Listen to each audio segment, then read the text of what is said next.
Hi folks, and welcome to this introduction to semiotics. There's a lot of different ways to study semiotics, but this video will be part of a series of videos on the use of semiotics to study images and culture. If you're interested in the influence of semiotics on film theory, I already have a video on Christian Metz's semiotic film theory. So first, what is semiotics? Formally, it's the study of signs and symbols and their use or interpretation. Put differently though, we could say that it's the study of how words and images come to have meanings.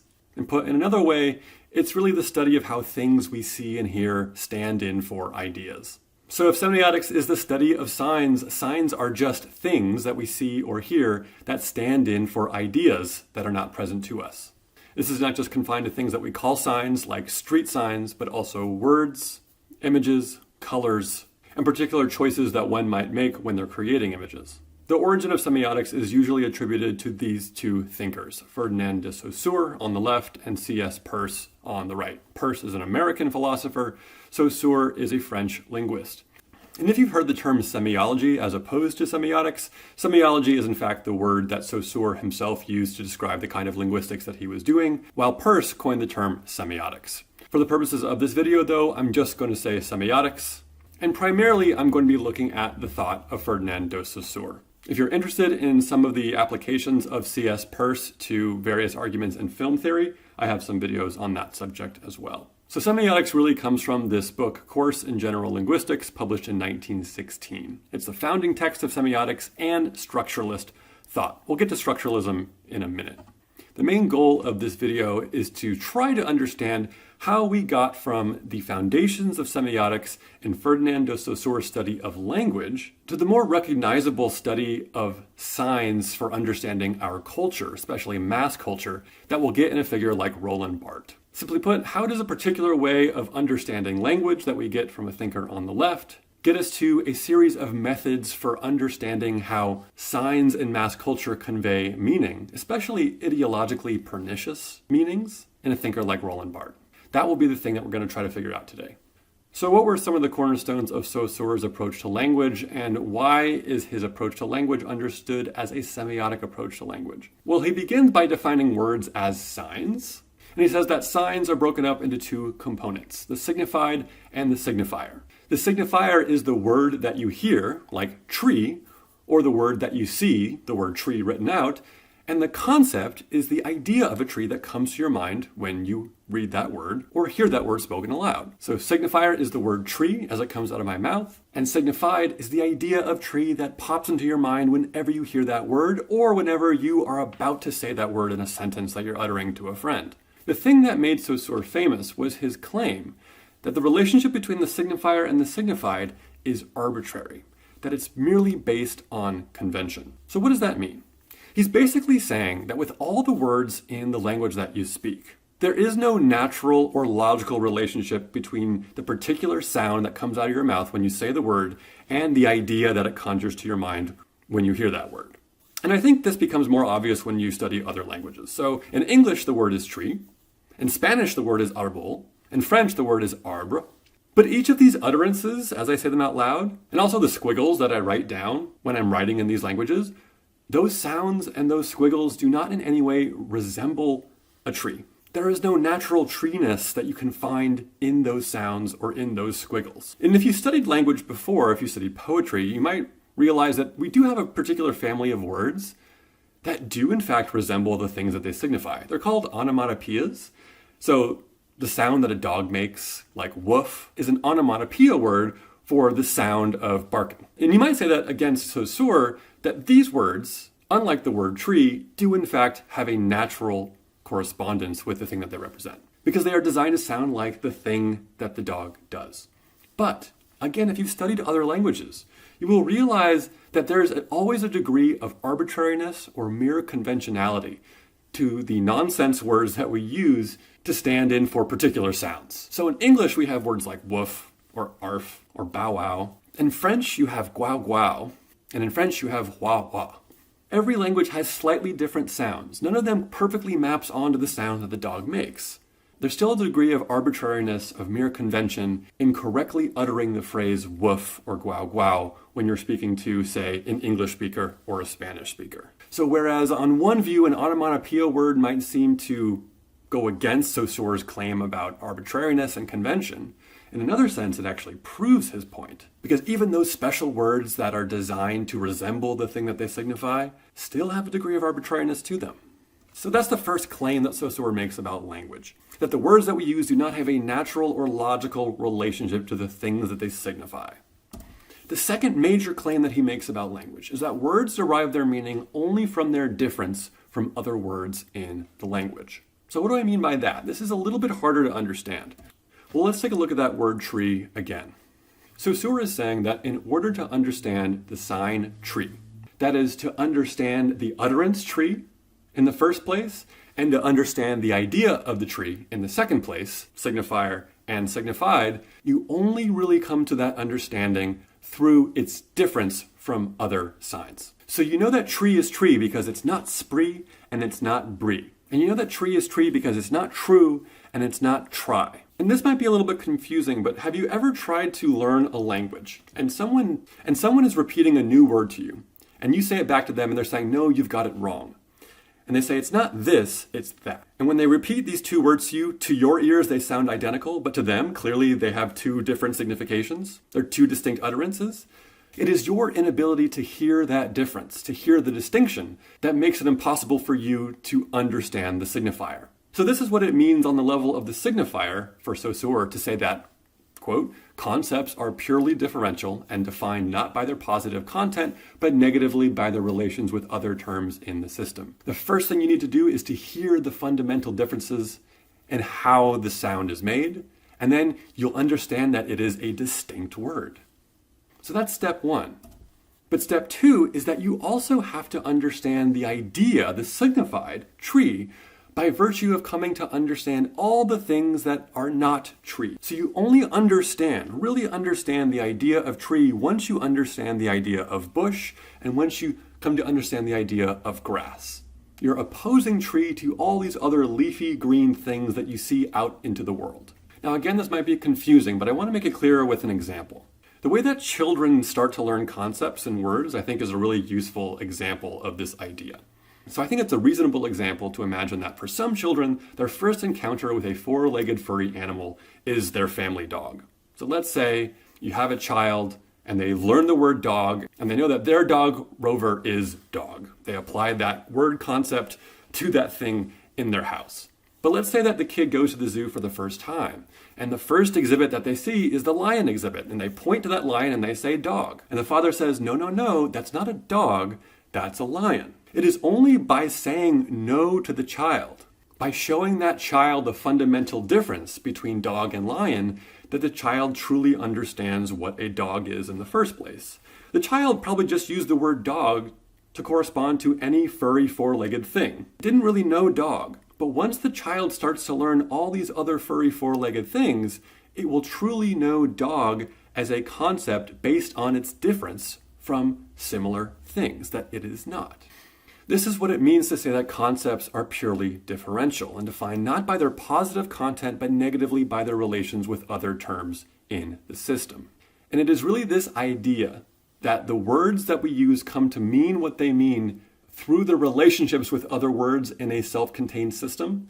That idea is the essence of structuralism. So I said earlier that Saussure's linguistics was not just the beginnings of semiotics, it was also the founding text of structuralism. Structural linguistics denotes schools or theories in which language is conceived as a self-contained, self-regulating semiotic system whose elements are defined by their relationship to other elements within the system.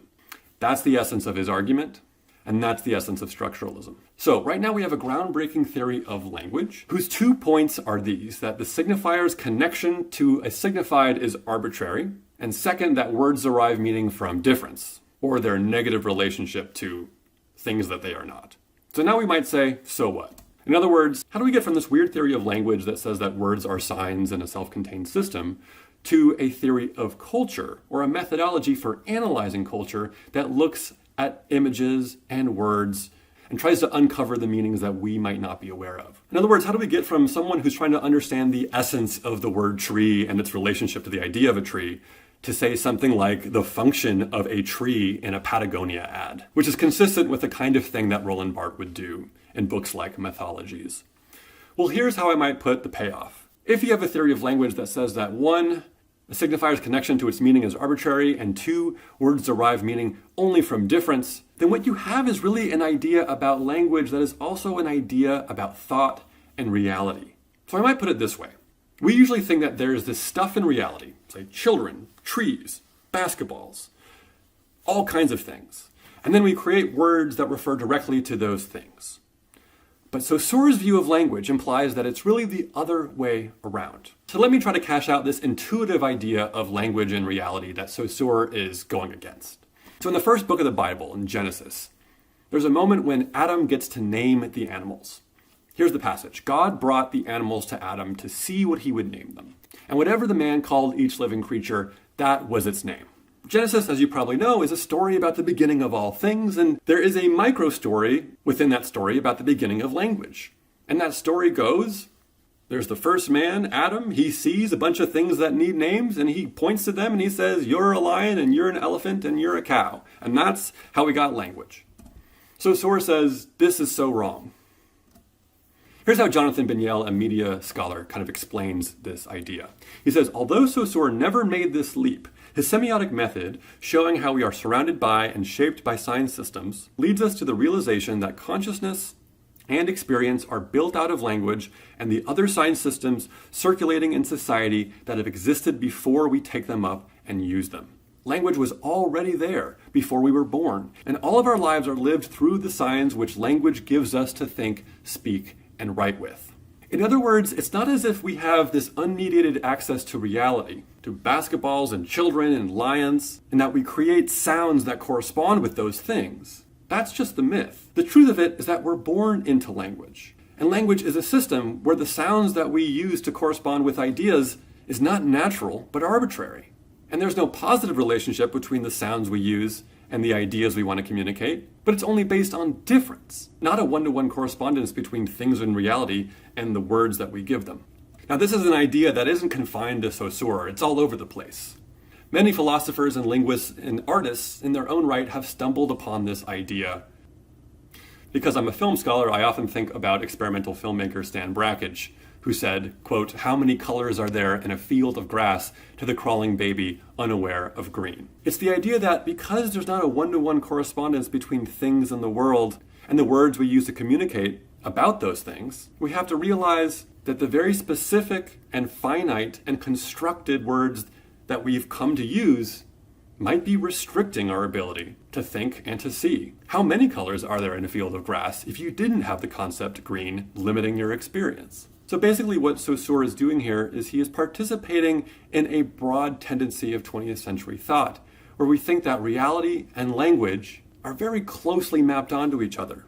But in fact, that's not really the case. There's a vast distance between reality, the things in reality, and language, the words we use to correspond with those things.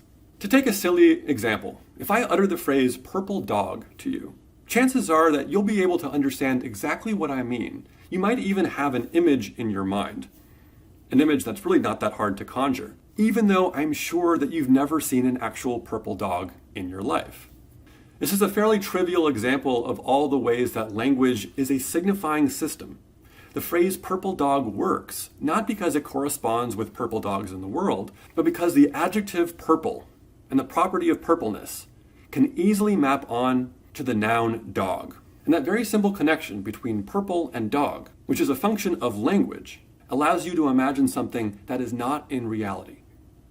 Once again, reality and language are far away from each other. And the reason this distance between reality and language matters for people who are studying culture and signs in culture is that if there is no natural connection between reality and language, perhaps also there is no natural connection between the images that we consume and the ideas that those images bring to mind. Ellen Sider puts it this way. She says, the important insight that can be gained from the study of semiotics and structuralism is that all communication is partial, motivated, conventional, and biased. In other words, it is not natural. It is a system, and the system is separate from reality, based on a series of conventions, not based on a series of direct and logical connections to the real world. So this idea is in essence what someone like Roland Barthes wants to take from someone like Ferdinand de Saussure. Roland Barthes is interested in things like ideology, and how certain normative ideas in the world get injected into the images that we consume. That's how Saussure's fairly scientistic understanding of language is so appealing for someone like Roland Barthes, who's interested in culture and politics. But there's one more set of terms that I want to introduce to distinguish between the semiotics of language and the semiotics of culture. That's denotation and connotation. So let's go back to that signified and signifier relationship once again. So if I have a classic Saussurean example, where I have the signifier tree and the idea of the tree, this relationship is an example of denotation. Denotation is simply the obvious and immediate meaning that a sign brings to mind. If I see those squiggles, I think of the concept of a tree. And denotation isn't just for words, it's also for images. If I see this painting of a tree, I will think of the concept of a tree. I will recognize the painting because I know the concept. We are at the level of denotation. But if I ask a different question, what does the signifier of this tree in this Patagonia ad signify? Beyond its mere obvious representation of a tree, then I'm going from denotation to connotation. And for someone who studies culture, this is where things get interesting. And this study of connotation is largely what a semiotic analysis of images will consist of. And you have to keep in mind that when you're studying culture, say this ad for Patagonia, you have to realize that it's full of signs. The ad itself is a sign, but it's made up of many other signs. The word Patagonia is a sign that gains its meaning partly from its reference to the actual geographical region in South America. The use of the family unit in this image, a mother, father, and a child, is also a sign. It's a choice that conveys a certain meaning. The gesture of hugging the tree is also a sign that refers to a history of hugging trees and what that means within a certain environmental movement. The phrase, let them be, and also the choice to make those words the largest words in the page, and also centered. Those are signs. And their meanings come from many associations that we might have with utterances of that phrase. A John Lennon song, for example, and what it means might not be irrelevant here. The typeface for Patagonia Kids is also a sign. We immediately understand why that typeface works for signifying the difference between Patagonia Kids and the company Patagonia. The framing choice, which cuts off the parents' heads and privileges the child's perspective, is also a sign. And the color of the child's cap, which are interestingly red, white, and blue, might also be considered a sign, especially given that Patagonia is an American company, and those three colors are the colors of the American flag. And finally, of course, if we want to stay consistent with the difference between denotation and connotation, we might fixate on that giant tree trunk. If earlier we looked at, say, how the squiggles, T-R-E-E, get us to think of a tree, or the sound tree as it comes out of my mouth gets me to understand or imagine the concept of tree, what might we say about the connotation of this giant tree trunk in this ad? Well, we might say a number of things. But importantly, the kinds of things that we might say are going to be a lot different from simply the idea of tree. The tree here might signify the natural world, something that should not be tampered with. In other words, let be. Thus, it might bring to mind certain values tied to environmentalism. And those values are enhanced by the hugging of the tree. And those values are mixed in with a certain normative view of the family unit, a mother, a father, and a child. What the semiotic thinker wants you to realize about these meanings and the relationship to the signs that they're attached to is that there is nothing natural about the relationship between the sign and the meanings that they convey. One person might say, of course, in an ad for Patagonia Kids, you're going to have a mother, a father, and a child, because that's the natural family unit. But a thinker like Roland Barthes is going to want to poke at our assumption that certain things are natural. Just like Saussure was trying to say that there is no natural relationship between words and what they come to signify. They exist within systems of meaning, and the systems of meaning were created, collectively and over time, by human beings. They didn't come from biology, and they weren't ordained by God. So Ellen Sider puts this idea this way. She says one of the goals of semiotic analysis is to make us conscious of the use of connotation, so that we realize how much of what appears naturally meaningful is actually historical, changeable, and culturally specific. Barthes argued, that is Roland Barthes, that connotation is the primary way in which the mass media communicate ideological meanings. So that's it for this introduction to semiotics, with an emphasis on the relationship between semiotics of culture and the linguistic theory of Ferdinand de Saussure. I'll see you next time.